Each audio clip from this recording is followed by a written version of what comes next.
How's it going, everyone? It's JeremyDwayne here, and welcome to my review of the DOS keyboard for Professional. This keyboard, I've been using it for the past month or so. I meant to purchase the DOS keyboard for Professional, but I meant to get it in the brown switch, and Amazon sent me the blue version, which I was very frustrated over in the beginning, but it's grown on me, and I've learned to like the blue switches again. This is the second Cherry MX Blue Switch keyboard that I've owned. The first one was a Razer Black Widow Ultimate. It was 2012, sorry. But this is the second one I've had. I got rid of that one initially because it was too loud for recording videos. And now that I've kind of toned down my gaming video content, I feel like it doesn't really matter so much for me anymore. And I also have a microphone now that cuts out a lot of the noise and it doesn't pick up the keyboard that much. So it's not that bad for the people watching my live stream or the videos that I do have the keyboard in. So it's not so bad. And while we go over the specs, I'm going to go ahead and switch camera angles so you can get a close-up of the keyboard. The first feature I'd like to go over is the media controls. So it's in the top left corner next to the DOS Media logo. And the most notable feature that is prominent on this keyboard is the volume knob. It's huge. And this is a pro and a con. For me, I don't adjust my volume enough to merit having a volume knob, especially one this big. So for me, it's not a selling point, but it looks cool, so it's not gonna knock off any points for me. It's not gonna deter me from buying this keyboard. Seriously, why is it this big? Does it need to be that big? Another thing that I'd like to point out is that there is no audio input on the keyboard. That is a kind of a con, but also it doesn't really matter. Because this is a professional keyboard, it's meant for at the workplace. It's not meant for gaming or anything like that. I mean, you can, and I use it for gaming, but it's mostly meant for serious typists, like programmers like myself, secretaries that do a lot of typing, people that are writing books or articles for newspapers, things like that. So there isn't really that expectation that they're going to be listening to music while they're using the keyboard, although it's kind of it goes both ways. I mean, they have the volume knob, but there's no headphone or mic jack. You know, it's like, make up your mind. The other thing about this media center on the keyboard is that there's a sleep button. And while I enjoy a sleep button, I feel that this sleep button is too easy to press, and I have actually accidentally put my computer to sleep while I was gaming because I was playing with the buttons. And it's way too easy to press the button. I feel that it's too big, and then it would have been a lot better if it was smaller, or made it so that it was more difficult to press. Or I wish that there was a toggle on the back, like a little flip switch to turn it on and off, or like a keyboard, like hold down FN and press something and it would turn off. Because I find that it's not really worth using. Because who puts their computer to sleep anymore? I mean, it's either hibernation mode or completely off. But I will say that the pause, play, forward and back buttons on the media center are useful to some extent if you use applications like iTunes or VLC or something like that to play your music. One of my favorite features of this keyboard is the two USB 3.0 super speed hub on the back of the keyboard. I use this mainly for an SD card reader. I have a USB 3.0 SD card reader from Transcend. If you want to see a review on this, let me know down below in the comments. It's a simple device, but I can make a quick video about it. A very, very awesome bonus for this keyboard is that it's one cable, one super USB 3.0 cable. That's it. Very often, the keyboards that you get, especially ones with USB hubs and have the microphone jacks and stuff, they have multiple cables. It drives me crazy. This is the cable from my SteelSeries 7G. It's one thick cable, but at the end it splits out into 4 different cables. So you have one USB cable for the keyboard itself, or actually no, this is for the USB hub. Then you have a PS2 connector for the keyboard, and then you have a microphone and headphone. Why? No. One cable, that's all you need, and DOS Keyboard does it right. Speaking of the USB cable, it is a 6.5-foot long cable. I think that that's a pretty good size. It'll reach around whatever you need it to, and it'll get to your computer so you can plug it in. On the keycaps themselves on the keyboard, the lettering is laser etched in so that it will not wear off over time. In the past, with just regular keyboards, you may notice over time the lettering wears off, and if you're not quite sure about your keyboard layout, you might forget what that key was. If you're not someone that's used to typing in the dark and not looking at your keys, if you're someone that has to look down at the keys when you're typing, that could be a major con. Some more serious people that are like me and can type without looking, most of us actually don't even have lettering on their keys. They actually sell a version of this keyboard that I think it's the ultimate version that has no lettering on the keys at all. They're just blank keycaps. And I personally don't like that because every now and then I have to look down for something like hitting that ampersand or stuff like that I don't frequently hit, and so sometimes I have to double check. Like if I don't get it the first time I try, I look down and then I get it correct because I don't want to waste time, and I don't practice stuff that I don't use very regularly. So I do enjoy having the laser etched keycaps because I can look down and double check if I get it wrong the first time. The US version has the standard 104 key layout, and they also have a 105 key European layout for those of you that are overseas. So you can find a version of this keyboard no matter where you are. Something that's quite awesome about this keyboard that is also a highly marketed feature of this board that they make noticed is the foot bar. So normally you have just the little plastic feet on the back that you flip down and then it props the keyboard up. They have a ruler. So it is a magnetic ruler, it's red, that you can take off of the keyboard and put it on, and you can use it as an actual ruler or straight edge. My only complaint with this ruler is that it's very hard to see the markings, for the different lengths. I wish they would have painted them black or something like that, so that I could actually read it easier. I find myself having to take out my cell phone light and shine it on it because I don't have very good lighting in my basement.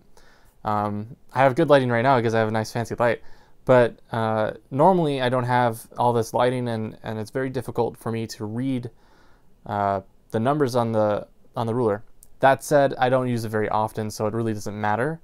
And it's more of those for people that have to use a ruler every now and then, mostly people that need a straight edge because it's quick and easy. It's under your keyboard, you just pull it off.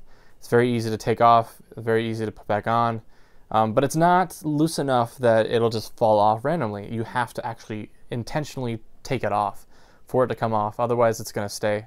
I mean, obviously if you bump it against something like a corner of a desk, it'll come off, but for the most part it stays on there pretty good. Now this is kind of a con, but it's also a bonus. This keyboard weighs 2.9 pounds. That's a hefty keyboard. The top of the keyboard is made out of anodized aluminum, so it's made for durability. But that's just the top, the rest is plastic. The keyboard is very durable, so I wouldn't worry about breaking it. You can toss it in a bag, take it to work, without worrying about breaking it. Obviously, if you take care of your gear, it doesn't matter anyways, but you could probably hit this on something, not super hard, but it would be fine. It's very high quality, but it makes the keyboard weigh a lot. So if you do travel with it, you're not going to like it because it's heavy. Another feature of this keyboard is the full N key rollover, which means that you can press all of the keys at the same time and your computer will recognize the input. That is supported in Linux, Windows, and Mac. Mostly important for gamers that are doing different, like for me in World of Warcraft, I have many keybinds that are hold down Control, Shift, and then press a button, or on my Naga. I mean, obviously that's a different piece, but you're holding down multiple keys at the same time, and you might be doing other stuff. And it's for things like that where the full N key rollover is very useful because you don't have to worry about it missing things that you're typing, and you can just do what you do and not worry about it. The con of this keyboard is also kind of the feature of this keyboard. Cherry MX Blue and Brown switches are very loud. Now, Cherry MX Brown is generally marketed as the silent keyboard in the mechanical scene, but it's not quiet. It still has a little bit of a click. That said, it's a lot quieter than the blue version. So if you do need something that it's a little quieter, if you are a gamer, that you're making video game commentaries on the computer, if you're doing live streams, go for the brown version if you can. That said, the blue version is also very good. It's very loud. You'll see examples of that right now.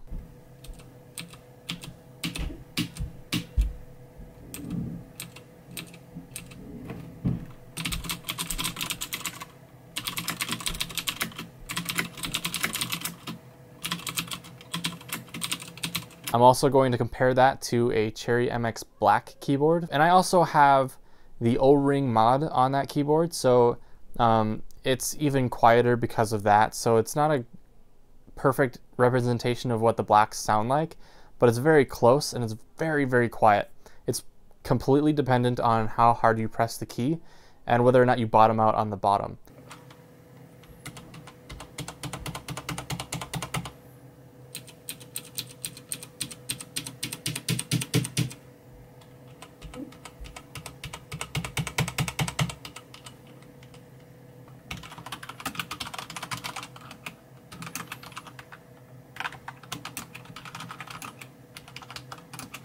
For those that don't know what an O-ring mod is, I can make a video on that. If you want that, make sure to let me know down in the comments section. What's nice about the Cherry MX Blue switches, I can make a whole different video just on Cherry MX switches and mechanical switches in general. So if you also want to see that, make sure to let me know down below. But Cherry MX Blue switches are mostly used by typists, people that have to do a lot of typing. And the reason for that is because it's very easy to type on them.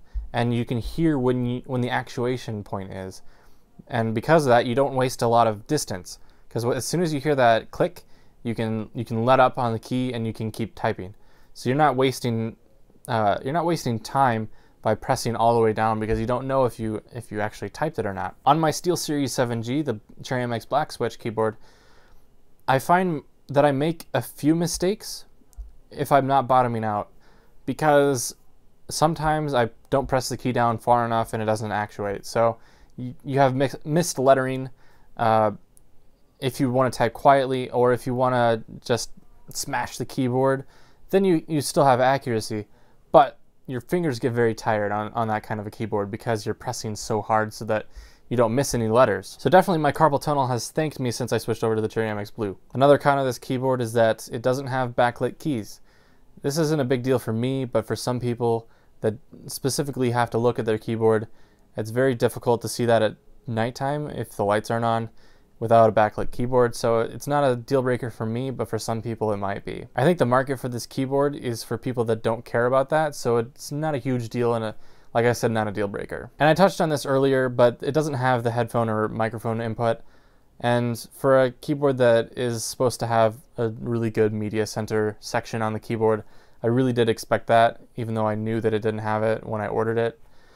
So it's kind of frustrating for some people that do want that because they use, they don't have a mix amp. That might be a deal breaker for you, but it shouldn't be, because if you're serious about audio, you should have a separate mix amp.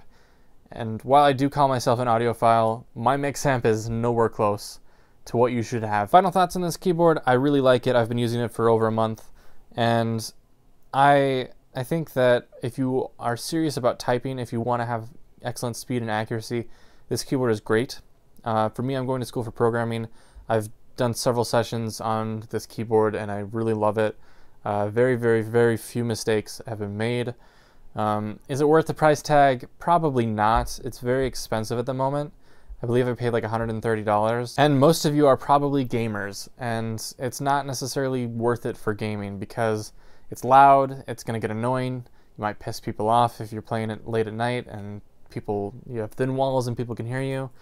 So if you're gaming, I probably wouldn't get this keyboard, especially because of how expensive it is. But if you do a lot of typing, if you write papers, if you write articles, stuff like that, it's worth it. For full disclosure, I did buy this keyboard myself. I'm not sponsored by DOS Keyboard or anyone at the moment. If you do want to sponsor me, let me know. I simply wanted to make a video showing off an important piece of my equipment and share it with you guys. If you'd like to support me, there are tons of links in the description with ways that you can do that. The easiest way is to turn off ad block, and the second easiest way is to change your Amazon link to the one that I have, my affiliate link, amazon.jeremydwayne.com. You can go there, change your bookmark to that. Every purchase that you make, I get a little kickback. It does nothing for you, but it helps me out just a little bit, and that's perfect. I hope you enjoyed this review of the DOS Keyboard for Professional. And if you did, make sure to give it a thumbs up and let me know in the comment section what your favorite part was. If you didn't enjoy it, make sure to give it a thumbs down and tell me why. If you want to see more tech content, make sure to subscribe to my channel, and we'll see you next time for some more videos of some sort. I don't know. I don't know when, but it'll happen. Anyways, take her easy and goodbye.